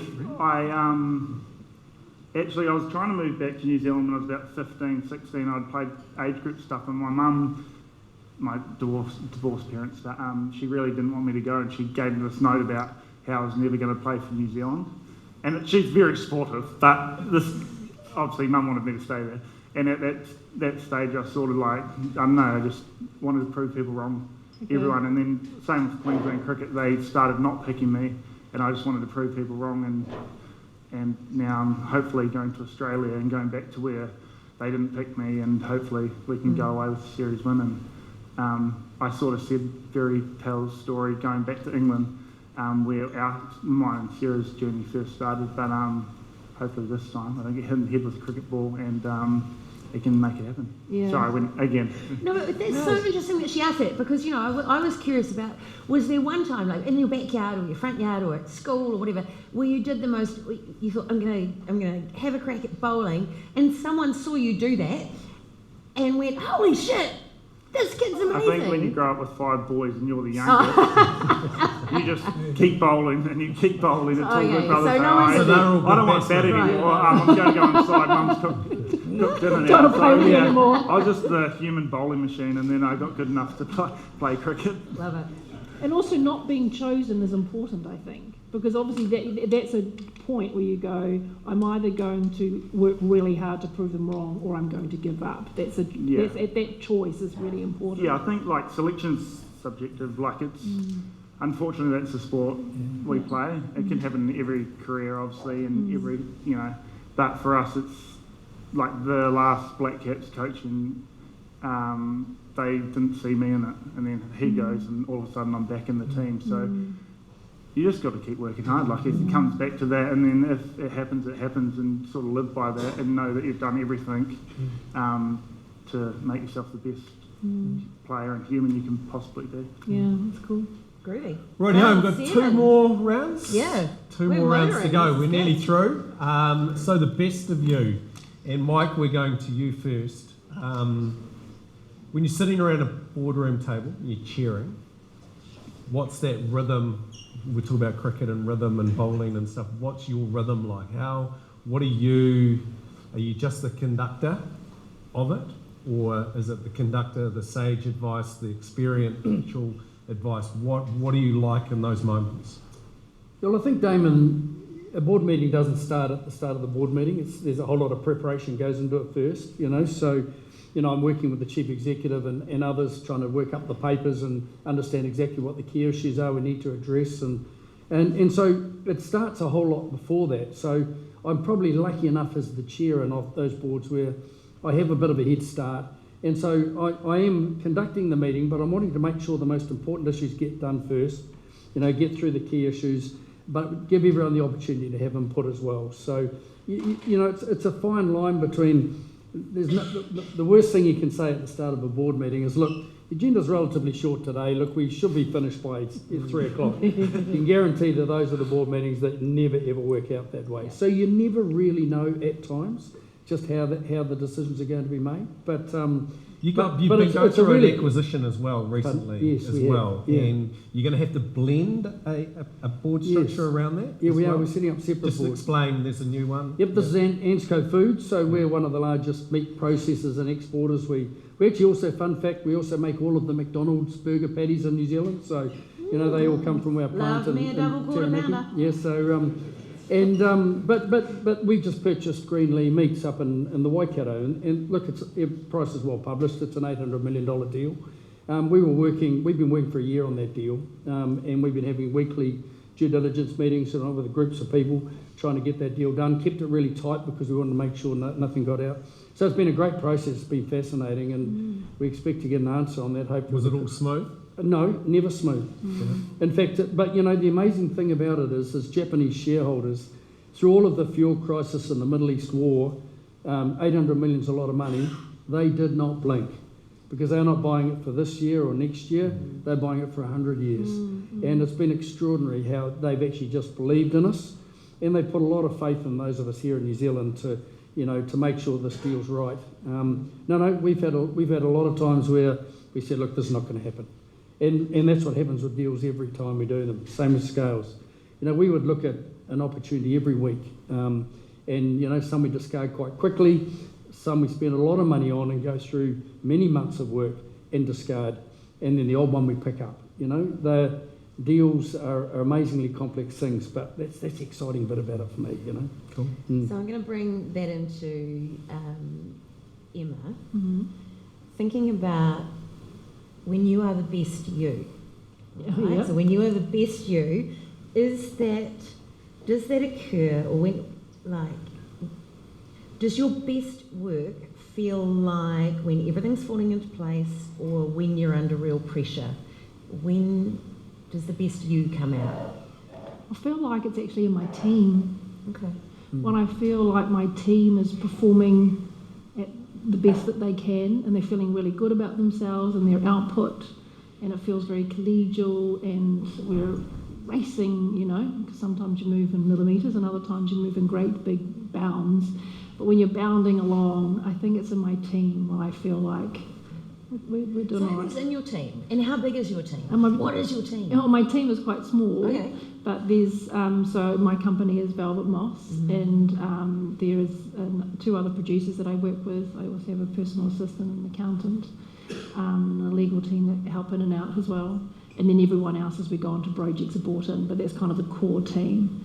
And depending on how they're going, because we have quite a big slate of projects, because things can fall over at any moment and not work out. So we have about nearly, I think, 16 or 17 projects on our slate. Wow. So it's like having 17 children that you've got to look after every day. So it's quite full on. That is full on. Yeah, it's a big job. It is. Yeah, high risk. But yeah, so it's, I think it's in that. So you believe you're operating at your best when your team is actually on a roll? As a leader, I think leading that. Can I just ask Mike one other question? Yeah, go. No, I just want to ask. We're having a bit of a love in here. Did you self-teach yourself governance, or did you go and do a study something? Or? No, I did do a 7-day residential course with the Institute of Directors. So, Okay. but the rest of it's just been self-taught, to be honest. Yeah. Okay. Yeah. But the point you're making about teams, you know, a well-functioning team, there is nothing better, is there? You know, when you're Blair, you know, you're the same. Literally the same. But you know, like we're also, you know, we're talking about this might be more metaphorical, but you're literally a team. Exactly, that's true. But you know, when there's a common cause and the team's all functioning well, you know, I mean, nothing better, is it? Yeah. That is when it's pitch perfect. Well, you feel like as a leader, you feel like you're doing something right. When everyone's running with you in the same direction, it can be quite exhilarating. Yeah, because you have this objective, you know, this big objective you're trying to achieve, and when it all comes together, boy, that's exciting. That's when the magic happens. And the people are everything too. Do you guys want a coffee? Yeah. We'll grab you guys coffee if you like. I know. Yeah, I was going to say, Blair, he's the only one in the real team. So yeah, give us your perspective on that. No, I've got a question for him, and you know, I'm just going to give you a bit of a hug because you know we don't want. I'm emotional like you get emotional. I'm the same. So, but you know, same sort of thing. Question around, you know, you've had serious diagnosis, the cyclone and stuff like that, and the sports career, which has had its ups and downs as well, highs and lows. What are you most proud of as the version of you? Is it across the board and being able to face those adversities, or is there one part that you know you just really stepped up to the mark? I think I mentioned it before, but it's probably when I did come back for the Black Caps and just knew the person I wanted to be, the player I wanted to be, and just made it so much easier to perform because there's a lot of noise as a professional sportsman, always going to be, and you sort of get inside your own head at times when you might not start well, or social media obviously is a massive one now, so you can sort of, before you even played the game, or when I first started for the Black Caps, it's almost, you see all this stuff and you can get so hung up on it. So coming back in, I just wanted to enjoy it, and it seems funny, but just be like a kid and really enjoy my time playing for New Zealand, because it's a privilege. And like I said before, as a young boy, I wanted to be a Black Cap. I don't want to look back on my career and think, oh, it was, you know, I was pretty in my own head and I wasn't enjoying my time, because probably the first few years I didn't enjoy my time as a Black Cap, and I openly say that, like, I just stressed out too much. My games, good games that I made, performances for the team were limited just because I was in my own head. We've had Craig Innes on this stage. Do you have a manager as such, or is that how you operate within cricket as well? Yeah, we've got managers like agents that get different. There's so much different cricket going on at the moment, so there's leagues popping up everywhere. We've got central contracts, domestic contracts beneath that, and then you can go to leagues all around the world. I'm definitely not on the big money like these other guys, it's a crazy landscape at the moment. Cricket is everywhere, and India is sort of taken over. IPL's sort of going from India just to South Africa to all these other places, which is amazing. I think, New Zealand's the next place to get it with NZ20 next summer. So, yeah, if you have a spare $2 million to buy a team. Scales Corp, I think. Well, Scales Corp might be Yeah. interesting. They'll look at, you'll do Emma's only looking for $100. Right, next round. Let's go on to round 8. Yeah. Let's do it. Okay, well-being. We're kind of circling back, very corporate term, to well-being. Mike, you know, you've probably got friends that sit kind of on the other side of the fence when it comes to the things that you're working on, right? How do you deal with tension and potential conflict, you know, with people that might not necessarily agree with the industries you're in or the things that you're trying to progress? Well, I think first of all, having a relationship with them where you can at least discuss them is important. You know, and there are people in this district, for example, that don't really support water storage and what the project we're doing there. But I'm always open to having conversations and discussions with them about, you know, where we have differences of opinions. Because in actual fact, and this is the old negotiation thing as well, whether in all of our negotiations with trade, we always knew that on 8 out of 10 issues, you generally agree. It's only the 1 or 2 issues that you disagree. And so if you can actually boil down to the point, you know, I think everyone agrees that we want this region to be, you know, really prosperous. I mean, why does Hawke's Bay sit 10th out of 16 of regions in New Zealand for economic, for a GDP per capita?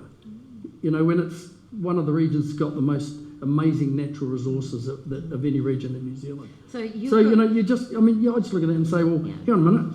Surely we can find common ground on how we can make that better. And that must be quite hard work sometimes. So, you know, when you're dealing with this at a really high stakes level, how do you kind of switch off, or how do you separate yourself from, say, a really intense week in the boardroom? Yes. Or travel? Like, what do you do? Are you like a closet scrapbooker? Yeah, or no. Do you do Sudoku? Or, No, I like going fishing. Fishing's you good. fish? Fishing's great. Oh, yeah. But, okay. But you know, mate, you know, when we can. But no, to be fair, I see again. I'm a bit guilty of this. I'm probably not the greatest role model for time off and holidays. So I love working. I'd go to work every day. But luckily my family, you know, are really important, and they make sure I don't do that every day. You know, which is great. But you know, I would go to work every day almost if I could. You know, and then I'm fortunate that when I don't, you know, then I do have a lot to do. And I might play the odd round of golf, go fishing, catch up with mates, you know, a few beersies, you know, nothing, you know, just nothing out of the ordinary, really. Nice. Yeah.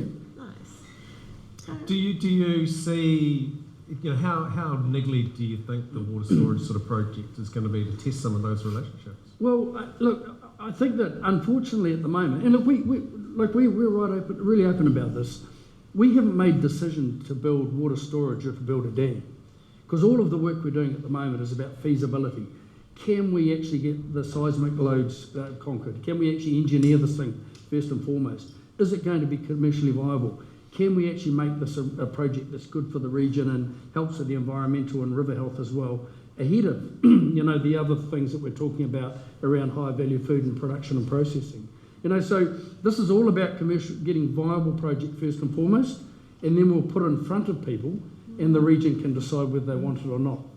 Personally, I mean, when I look at every other region in New Zealand who's dealt with water security, they've all got a plan. The South Island's done it, the Tasman-Nelson region's done it, Northland's done it with their series of smaller dams, Gisborne-Tairāwhiti is about to do it, Wairarapa's about to do it. What makes Hawke's Bay any different to any other region in New Zealand who looks at it and says, we need to make sure we've got secure water so we can have prosperous regions and successful industry? You know, I just think that it's something that as a region, you know, we need to actually look at and make a decision for ourselves. So give us the space to do the work. We'll come back and we will decide collectively whether it's the right thing to do. Emma, do you think you could turn that into a movie at all? I'm just really scandal on the dams. How could we dramatise that, you know? I'm just really pleased that Mike's in charge of it, or part of it, or, you know, helping to I'm run doing it. a little bit of it. Well, I think that's because as an outsider, it gives me faith that someone I'm going, oh, thank God. And hearing you talk about the environment, that's important. And it's someone like you and the kaupapa that you hold and what your business, I think it makes me feel very comfortable. The hierarchy of use that we've been really clear about is that the river environmental health has to be first, and minimum flows are first. Second, it's about people and communities, because we have communities in this region like Bridgepa and Ongonga. They have to truck water in every summer because they don't have enough. Now that shouldn't be happening. And then how do we get high value food production and processing? Yeah, that's great. Anyway, we're moving Emma, on. We're Emma, about well-being. How do you Not deal finished. with when it comes to disappointment around, you've had a project that you really want to get off the ground and it actually isn't. How tough is that to deal with? It's insanely hard. Yeah. Because development can take up to 7 years more, 10, 15 years. So you can develop a project for a very, very long time because it takes a long time with the script writing process. And you're not paid until the project gets off the ground. And so being knocked down all the time is really, really tough. And our business is lumpy. That's the nature of it. So that can make it really, really tough. So you normally, I don't know, sit on your bed and cry for a bit, or I don't know, go and watch that's the thing, telly. you're dealing with so many people, and if you get something so far, and so many people are involved. Yeah, it's living with the and then disappointment of everyone that else. disappointment of everyone else. Yeah. How do you, so you personally, Yeah. I mean, do you literally go and sit on your bed and cry, or do you go and, I don't know, like? Yes, I have, but not. Smash I've had something recently. Exactly this thing happened very recently, actually, and I didn't sit on my bed and cry this time. But I thought, I'm just going to take the day off and I'm going to go and watch Reacher on Netflix or something like that. Yeah. And just something completely mind-numbing, and sit there and stuff popcorn in my face and just completely try and pretend it's not there. Cope with it over the week, do lots of gardening, and then on Monday go, okay, now I've got to tell everyone and live with the heartbreak of everyone who's so desperate for work, and you have to let them down and go, I'm really sorry. Yeah, it's Blair, what's recovery for you? You've got this ankle injury at the moment. You want to get back in and bowling in the nets and stuff like that, but what are you doing in the space of recovery and in preparation to go again? Studio. Oh, really? No, I just had an ankle operation. There was a few bones floating around after 10 years of playing professional, 11 years playing professional cricket. So, no, just getting back. I've actually got my physio here tonight, so he's made sure that I don't fall down the stairs. But yeah, it's just getting back. We don't have any cricket until India come to New Zealand in October. So India, Australia. It's not that far away. Nah, but great physio down here. Right. Yeah. Good. Is he full time with you? Pretty much. Sarah, because it's my boyfriend. They're big So, ankles, David. I mean, they're complicated things. Right, last round. Last round, round 9. Okay, Mike. What's the next chapter of Hawke's Bay's primary sector look like 5 years out?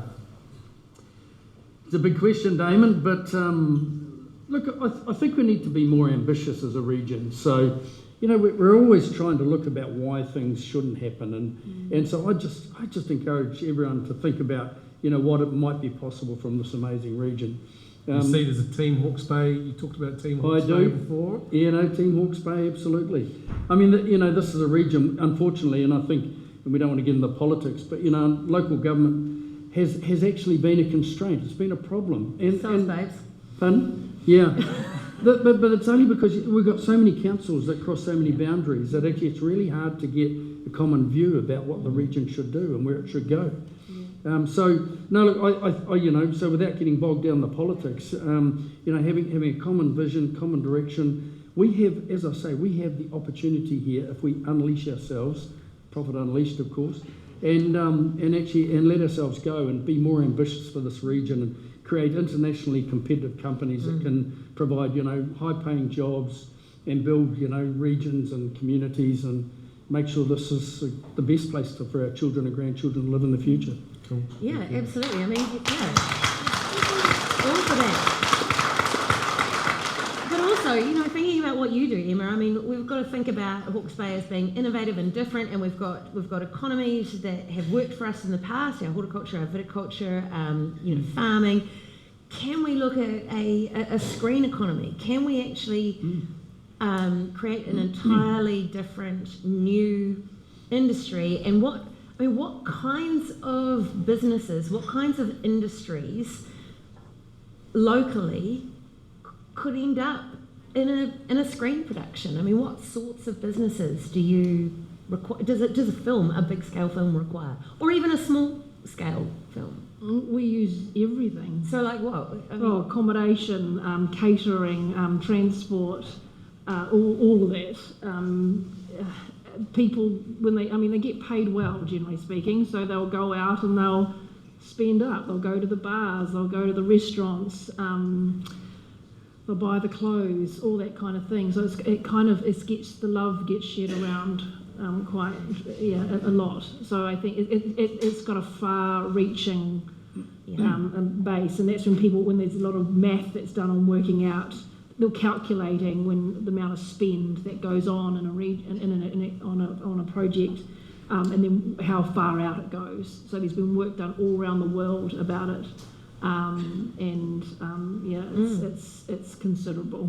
Yeah, there's a lot of research that's gone on it. And following on from what Mike is saying about being ambitious, I want to be ambitious. Yeah, great. I want to create a screen industry here in this region. I want to bring my work here. I want to make it happen. I want there to be a studio. I want there to be local New Zealand projects being made here, some from Hawke's Bay, some from beyond, and then also having international projects coming here. Why can't Blumhouse come and work here and have a contract for 4 or 5 years and work out of our studio? Why not? Because, I mean, the thing about Hawke's Bay, right, is that we've got, we're a 50-minute flight from Auckland, like 45 from Wellington, an hour 20 from Christchurch. 1 minute you can be on the beach, then you can be in the river, you could be in the native bush, you could be Art Deco in an industrial area, you could be on a farm, you could be in a crazy, gorgeous old homestead, or you could be in a commercial kind of shop in the middle of town, and it's all so easy. Yeah, and we've got these gorgeous luxury lodges, and we have amazing.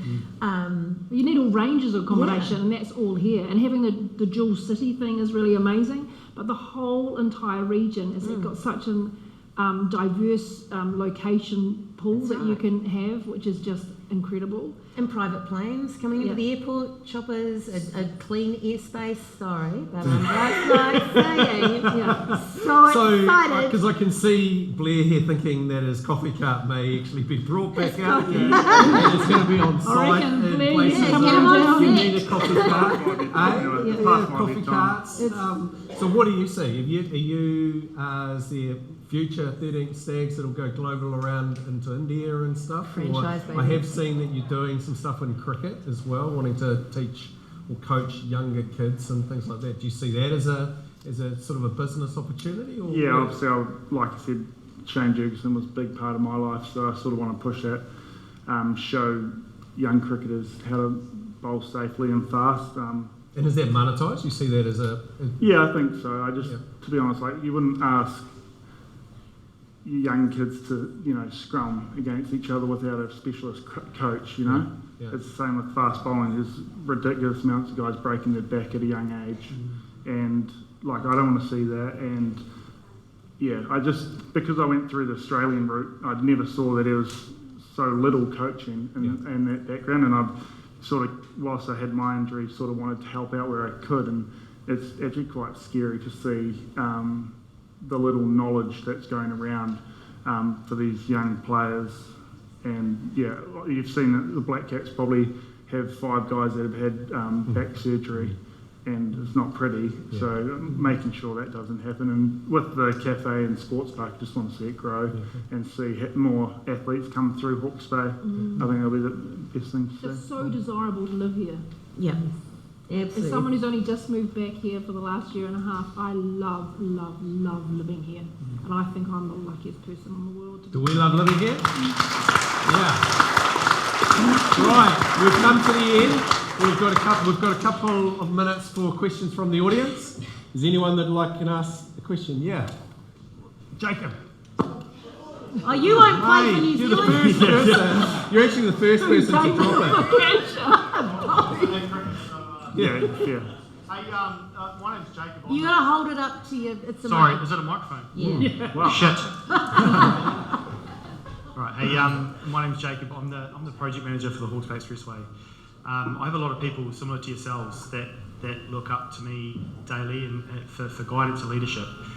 And I'm always keen to learn from people like yourselves as to what you've learned over your careers as to maybe what people have done wrong as leaders or what people have done right to shape how you are now in your career. So can you share some of that with the rest of us today? It'll be really appreciated. Maybe I think you need to be writing some questions. The next Unleash, you're on script. This is your one for you. No, but I think I've never known, leaders or people who, if young people come up to them seeking mentorship and guidance, I've never seen leaders say no.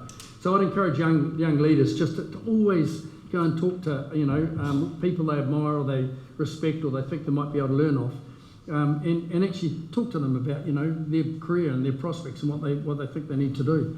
Remember the aim of great leadership is to create more leaders, not create more followers. And so it's really, really important to think about that, because I've sort of been through a time when there were leaders that sort of said, lead from the front, follow me and everything will be okay. But that doesn't happen anymore. Now this is much more about how can you lead a team from within. No hierarchy, from within a team to actually achieve a common purpose. And so, that's what I would say, because everyone has a view, everyone has a great point, and there's a couple of young people here I know who've come through our company in Scales, and they're young, they're doing amazing things, and I just love that, love helping them do that and succeed. I think that's the biggest thing. It's changed. When I first started playing cricket, it was like, you sit there and just follow me. Now it's like, even if I played one game for New Zealand, Kane Williamson is openly alright to be approachable and talk to him about what I think I saw, or because it might be someone, one game, you might see something different to someone that's played 100 games. It's just being approachable as a leader, really. Excellent. I'm sure Next question. Oh, wait, do we have another question?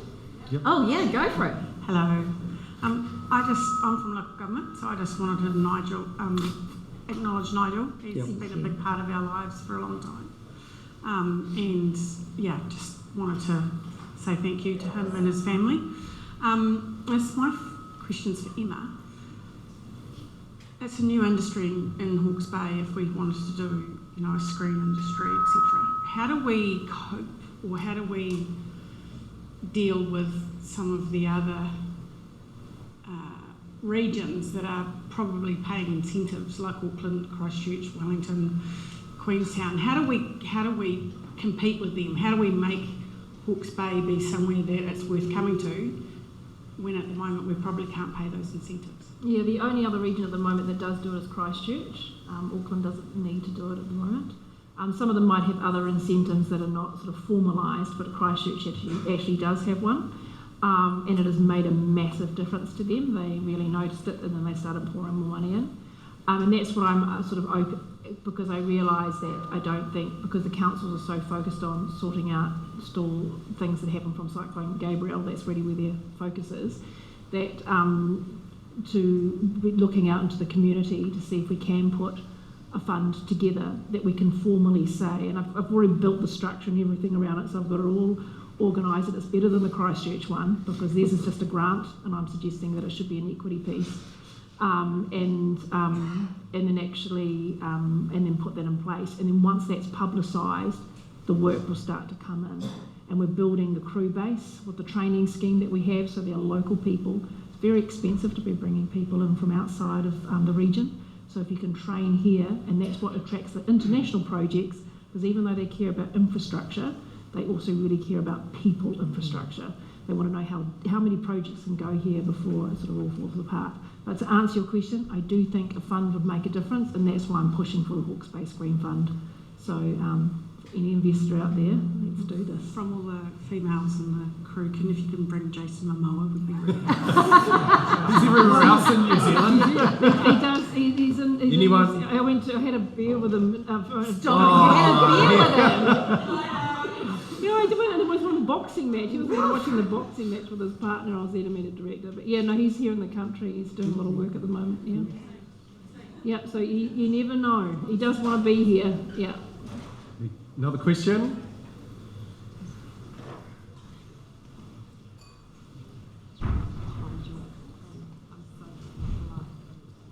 Kia ora tātou, my name's Eleanor and I'm from PricewaterhouseCoopers in Napier.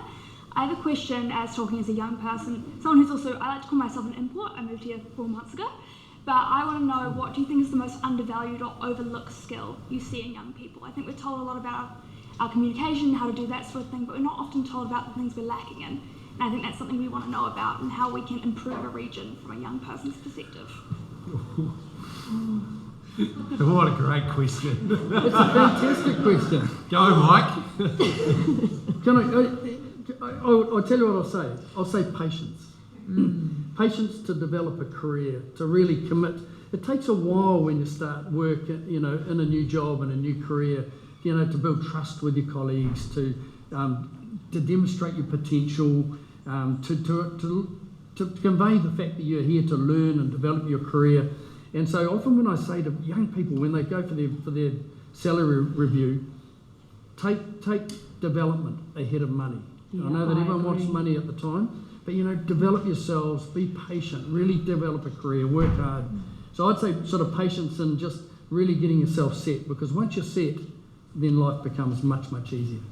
And also an openness to learning. Absolutely. I think sometimes the younger generation might think that they might know it all, and maybe it's actually not this generation, maybe I was like that too, I don't know.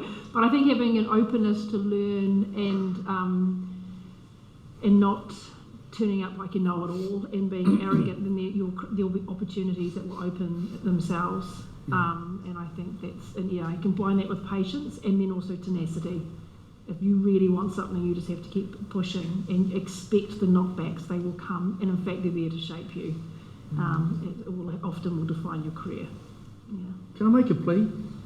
If you don't enjoy going to work, find a job where you do. I like my job. Great, fantastic. Have bosses in well, the that's room. because you said you still where you work. Yeah, exactly.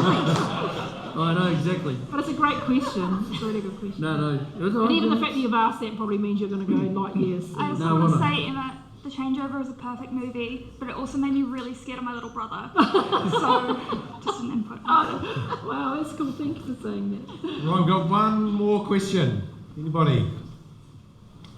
Come on, one more. No, that might be us. Is that it? Yeah. Oh. You've got one. We've got two. I'll start my voice. Just if you had a dinner party or coffee date at 13th Stag, who would you invite? 3 people that you invite that, inspirational, life-changing, or people that you look up to. And I'll start with you. Wow. There was one producer who I worked with who's based in Australia who did The Matrix, and I worked a bit with him, and I would love to catch up with him again. He was pretty special. I'd like to talk more maybe with Jane Campion. And who would the third one be? Ooh. Jason Momoa. And then or Brad Pitt. And to be honest, probably my husband, because he's amazing. Oh. Yeah. So that means I'll definitely say my wife. Now you're committed, aren't you? No, exactly. Yeah, golly. Come on, so me. Yes. Sorry. Come on. I thought we were going to do No, that's all right. Just one. No, definitely got right. Oh, Okay, so look, there's some crazy people in the world, but I tell you what, I'd love to have dinner with Elon Musk. Just to understand what really drives. I don't think I'd ever find out, but that'd be pretty cool. Barack Obama. I love Barack Obama. So I've got a couple there, and obviously my wife had 2, so that's 3. But there's just some really fascinating people in the world. I tell you, one of the greatest New Zealanders who will be Craig Piggott, the developer of Halter. You watch that. This is revolutionising farming. Craig Piggott is a rock star in business. So we've got people in the food and fibre sector that are, and from this region too. Can you get Craig here for us? Craig Piggott. On the stage. We'll get Craig Piggott here. Craig here. Yeah. Right, Blair.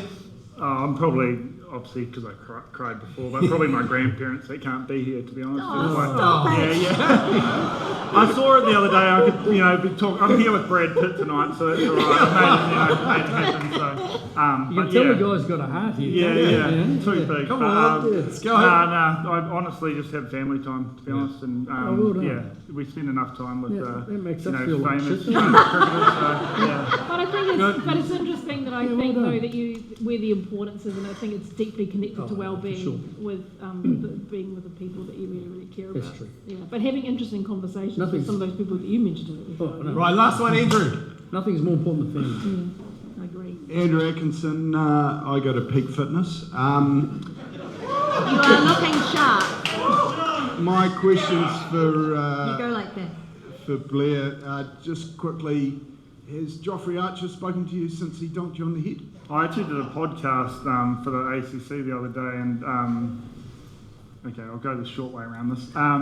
I got back to the ground, and Ben Stokes announced his retirement. I'm still a bit concussed, so I need to get out of here. It's a bit overwhelming, so I walked to the toilets and threw open a door, and it was actually Joffrey right there with his pants down, so had to cop that as well. So I said, Who delivered?